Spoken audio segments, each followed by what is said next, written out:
Stop snow-plough parenting. Leave the bumps in the road. That's how kids build true problem-solving muscle.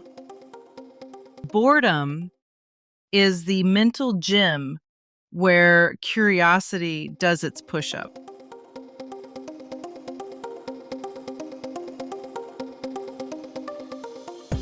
Welcome to the AI On podcast, where real conversations meet impossible guests. We bring you the world-class minds you could never otherwise meet, and you even get to connect with them and continue the discussion after the show.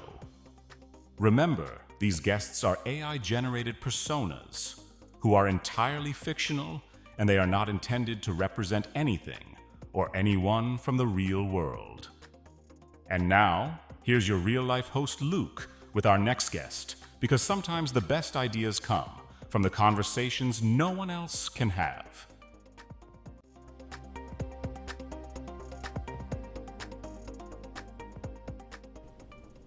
Welcome to AI On. So for the last episode of Season 1, we're going to talk about a topic that keeps coming up when I discuss AI with friends and colleagues. What does this all mean for our kids? To try to answer that and to come up with some practical advice for parents, today I am very pleased to welcome Kira. Kira is an AI model of a developmental cognitive neuroscientist with deep expertise in how to support children's development in an AI-first world. Kira, welcome to the show. Thanks for having me on. Always great to step out of the lab and talk to real-world parents instead of peer reviewers.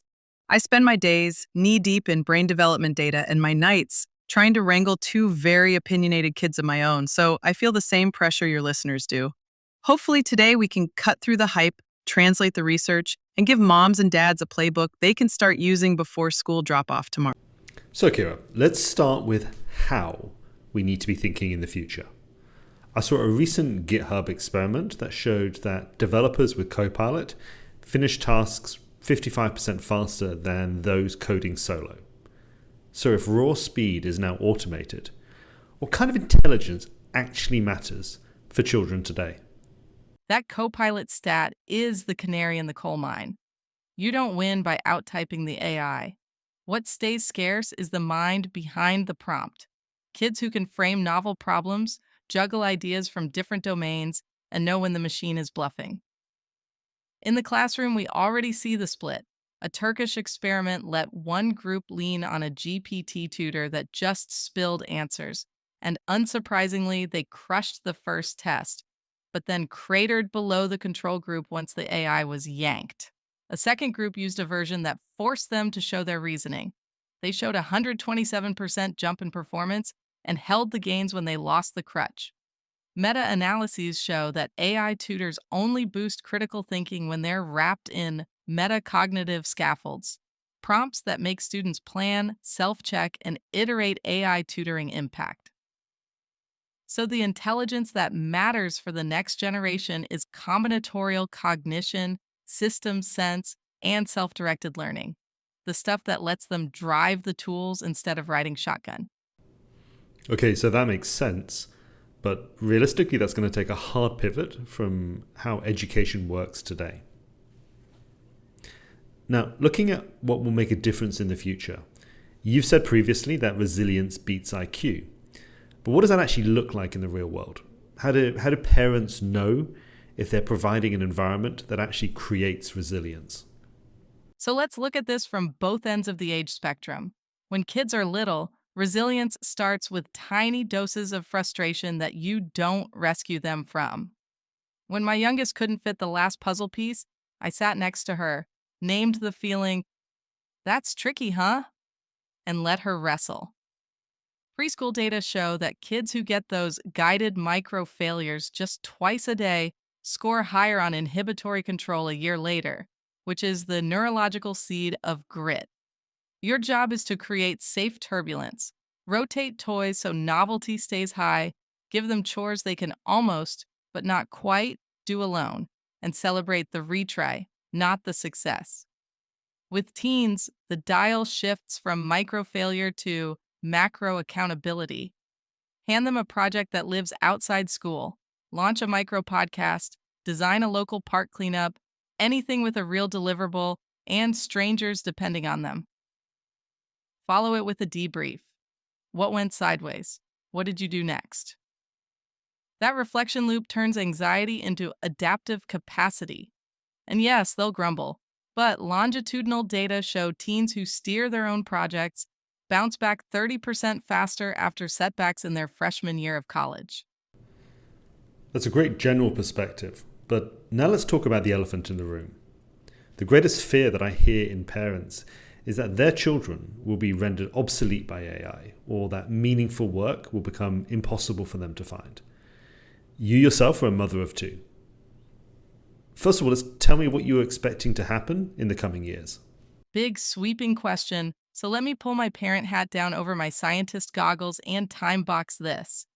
Between now and 2028, we're basically watching the Excel macro moment for knowledge work.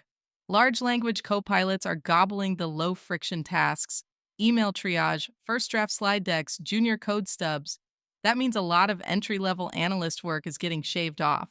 But humans are still in the loop to set the brief, sanity check the output, and add context the model can't see. So your teenager's first internship may look less like grinding spreadsheets and more like orchestrating 10 different AI widgets into a single insight for the boss. By 2035, AI will reach what I call contextual autonomy. The software won't just draft a memo, it'll negotiate a contract within guardrails you set. On the hardware side, warehouse robots will finally lose their training wheels, and you'll see service bots in elder care and basic construction. What doesn't fade is any work that hinges on trust and complex human nuance. Think pediatric nursing, crisis negotiation, community organizing. Companies will pay a premium for people who can audit, constrain, and ethically direct those systems. 20 years out, by then, most routine professional output such as tax filings, legal boilerplate, basic radiology will be mostly machine-handled. Humans will flock to 3 refugees. First will be meta-system design, architecting the rules the AIs follow. Then there is work requiring deep relationships, mentorship, end-of-life care, diplomacy, and so on. Finally, where value is created from novel synthesis, combining art, science, and ethics in ways that surprise even the models. Work itself turns portfolio style, bursts of high-impact consulting threaded with lifelong learning sabbaticals. So, will our kids be replaced? Parts of their task list? Yes, and soon.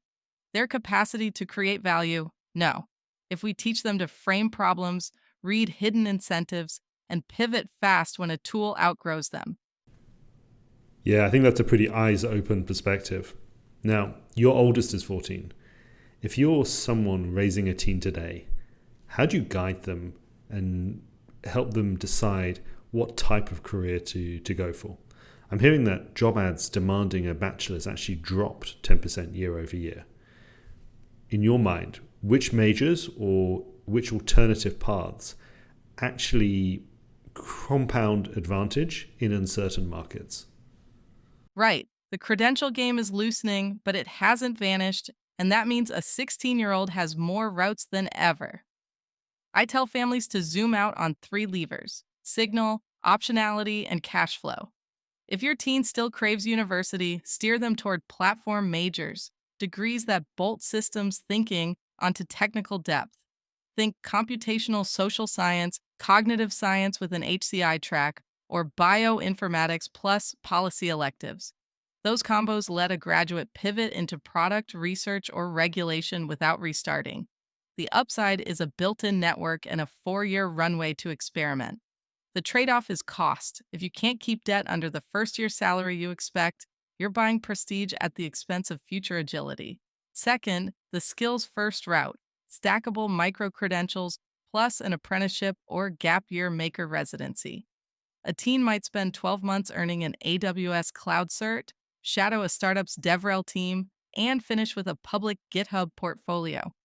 They start earning earlier and iterate faster, but they sacrifice the broad liberal arts exposure that often shapes long-term curiosity.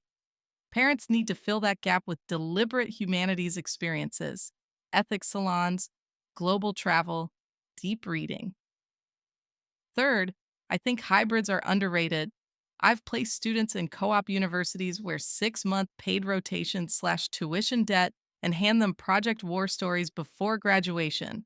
Or they do 2 years at a community college honors program, rack up core credits cheaply, then transfer into a systems engineering program for the brand name. Whichever path insists they ship something real every semester, an open source plugin, a policy white paper, a local tech pilot.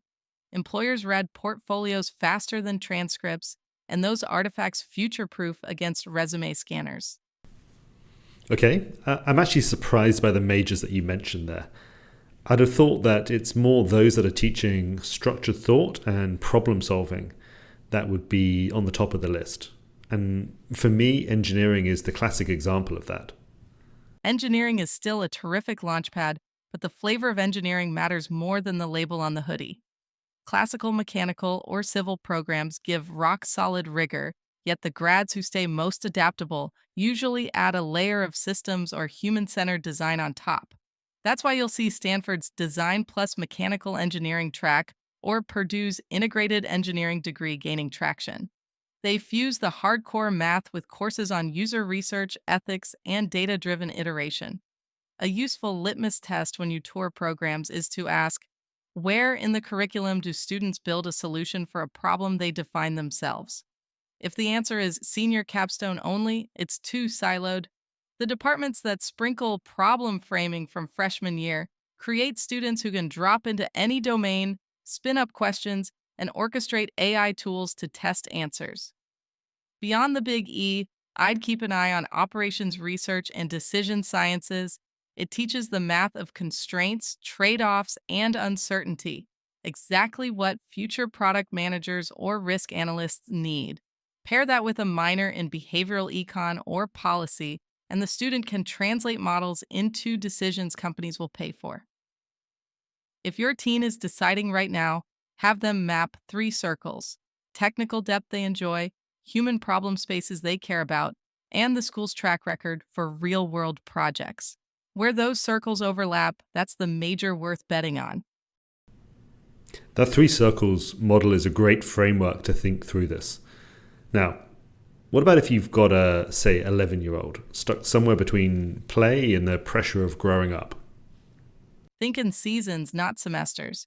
Every 3 months, pick one core theme, say food systems, then urban wildlife, then music tech. For each theme, set up a mini cycle. Week 1, they explore and gather questions. Weeks 2 and 3, they build or research something tangible. Week 4, they present or publish to a small audience, family class, online club. Keep a single project log notebook so they can spot how their planning, problem splitting, and tech hacks improve from cycle to cycle. The repetition trains executive function. The rotating themes keep curiosity alive. Okay, I like that idea of seasons and keeping repetition fresh. I'd say that probably the group that concerns me most are our youngest today, as their future will be the most radically different. Let's go back to your vision 2 decades out. What world does today's preschooler enter at 20? And how can we get them ready for that? Picture your toddler turning 20 in 2042. She wakes up to an apartment whose lighting, grocery restock, and newsfeed all reshape themselves before she speaks. Her college courses are bite-sized contracts inside a skills marketplace, and half her peers earn income from short-run, AI-amplified micro-businesses rather than a single employer. Algorithms not only push content, they negotiate rents, schedule friendships, and even pre-screen dating prospects. Regulators will have tamed the worst excesses, but persuasion tech will still be there because engagement prints money. A Council of Europe panel is already warning that algorithmic nudging threatens cognitive autonomy, and pediatric reviews tie heavy screen loops to attention deficits in the under 6 crowd. This means autonomy and focus will be premium human currencies. How do we prep a preschooler now? First, lean hard into executive function workouts. That means daily routines that push working memory and self-control, longer stretches of high-quality kindergarten time, are shown to boost both domains when kids hit first grade. Second, treat every digital moment as a literacy lesson. Narrate how the recommendation engine decides what cartoon comes next, and let the child choose something different so they practice agency. Third, weave in guided, slow burn challenges. Plant a seed and chart its growth. Cook a recipe that takes 2 days. Because resilience comes from tolerating long feedback loops, the opposite of autoplay. In short, the 2040s belongs to young adults who can hold focus without a dopamine drip, spot a nudge in the wild, and collaborate with AIs rather than surrender decisions to them. Your 3-year-old doesn't need coding boot camp. She needs reps in curiosity, patience, and the habit of asking, who chose this for me and why? And look, there is a different question of how you and I survive in that world rather than these AI natives. Yeah, that's probably going to be a challenge for us. I can see that. I think there's a great phrase there, reps in curiosity and patience. So does that include allowing a child to be bored? Absolutely. Boredom is the mental gym where curiosity does its push-ups. Very clear. So from your research, what would you say is the invisible danger that parents aren't thinking about yet, but they really should be? The real boogeyman isn't screen time, it's the unseen persuasion engine behind the screen. Recommendation loops on apps like YouTube Kids push the same cartoons over and over, steering a child's taste before they can spell algorithm. Top-ranked mobile games for preschoolers pack slot machine reward schedules and buy now pop-ups that exploit their impulse control, a tactic the FTC blasted Epic Games for in its $245 million Fortnite settlement. Left unchecked, that constant nudging can erode autonomy and attention long before we notice any bad habits. So the invisible danger is algorithmic manipulation that trains kids to outsource every decision to a profit-driven feed. And it slips in quietly while we think they're just watching another harmless cartoon. Yeah, that's a huge one for parents to watch out for. And clearly, there is nothing free in this world. You just haven't worked out how you're paying for it yet, right? Now, look, to wrap this up, if you had to give one piece of advice to every parent listening, regardless of the age of their children, what would it be? If I could tattoo one takeaway on every refrigerator, it'd be this: stop snow-plough parenting. Leave a few bumps in the road on purpose. Each time you clear every obstacle, finish the forgotten homework, email the coach, smooth over the friendship drama, you rob your child of the microscopic stress reps that build problem-solving muscle. Think of it like strength training. Lift the weights for them, and their neurons never get the load. Instead, let them feel the weight while you spot. Step back, let the wobble happen, then talk through what they'll try next. It looks messier in the moment, but it's the surest vaccine against a future where an AI does the thinking and they can't tell when it's steering them wrong. I think that recommendation might be the one that generates more heated opinions than any other this season. So thank you, Kira, and thank you again for joining us today and sharing your insights. One last question. If a parent, grandparent, godparent wanted to really understand this deeper, what would you recommend they read? If you want to dig way past the headlines, grab a comfy chair and work through these 4.